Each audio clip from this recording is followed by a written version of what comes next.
A CDArt can be created from two samples. From the original scanned disk.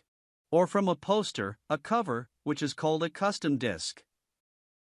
Each group has central rings of different sizes that are vector masks created from paths for different disks. Your image should be placed in one of the groups depending on the size of the central ring on your sample. This sample has a small middle ring, therefore I'll place the sample in the first group with the name small middle. Go to the tab of your document and use the Move tool to simply drag your layer or group into the another document. There are many ways to move an image to another document. I'll show them to you just in case.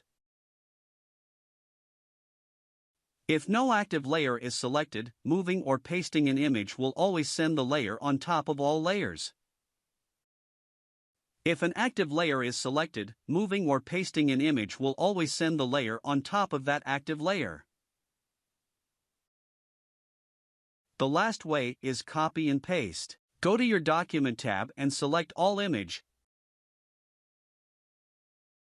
Copy this image and deselect it. Go to your Document tab and paste the image there. When your sample resolution is higher than the other, the paste is centered from the top left corner. If the layer is active and the layer is empty, pasting the image will replace that layer and not paste it on top of that layer. If you use Paste Special, the image will be pasted from the center. So, you've seen the standard basics of how to move an image to another document. Now let's go on. I will remove these layers since they are not needed. I will also change the window arrangement. Before you start resizing using transform, learn about it. Frequently using a transform to a raster image will degrade the quality, so try to complete the transform in one step. If convert the raster layer to a smart object, then you don't have to worry about the things that have been said about the raster layer. I won't go into more detail about smart objects. YouTube will help you. There are a couple of links in the description if you are interested in it. So, we converted the raster layer to a smart object. Now need adjust sample using transform. Scan disk must be properly aligned. This can be done in two ways. In the first method, we can do the alignment using the rotation transform. In the second method, we can do automatic alignment of the sample using a ruler. Make sure the old central ring are not peeking out. If this happens, then change the path. Choose Path Selection tool. Click on the vector mask. Now select the path. And using transform adjust a bit. Also need to change the path for the shading, since now it looks wrong. Select the path again. Copy the path and then go in Group, Shading. Click on the vector layer and paste path.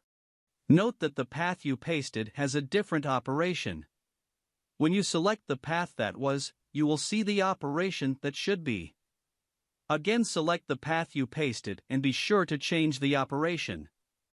You may have noticed that the group has a lock and should not be available for editing, and it is indeed, but options such as copy and paste are allowed. If you are working with paths for the first time and it is difficult for you to understand how to work with them, you can simply move your sample layer to another group that has a different central hole. But then you will need to take care that there is no cropping of the text into the hole. So I'm going back. So, now that the scan disk sample is adjusted and aligned, let's proceed to the poster sample, which will be listed as a custom disk. Behind the scenes, I backed all the paths to their original state.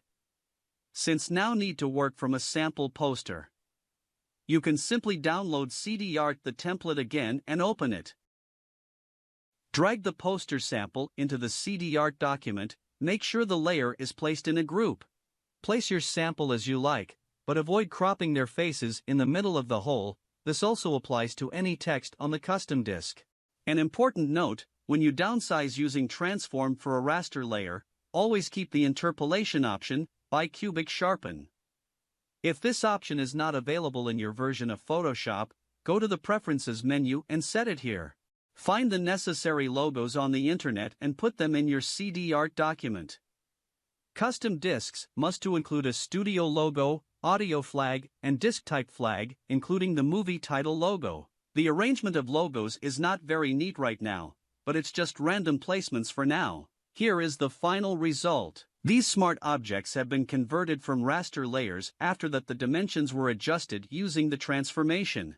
So, all other official text such as the taglines, the names of the actors, directors, writers, and copyright and others, you can add them at your discretion. If you don't know how to type in a circle in Photoshop, the link will be in the description. It is forbidden to make any changes to the outer ring and shading central. For example, such as reducing the dimensions, coloring them, disabling, and the rest. Now that your sample is ready, you can save it. How to do it if you are in Photoshop for the first time. Choose from the menu Quick Export as PNG. If you have JPG, then go to the menu, Preferences, Export, and just swap JPG to PNG. Now back to Quick Export as PNG again. If your PNG file size is more than 1.50 MB, go back to the small middle group and enable the posterize layer. By default, the posterize value is set to 60, which is more than enough. This will allow you to reduce the file size when saving. Do not abuse low values, this will lead to a deterioration in quality.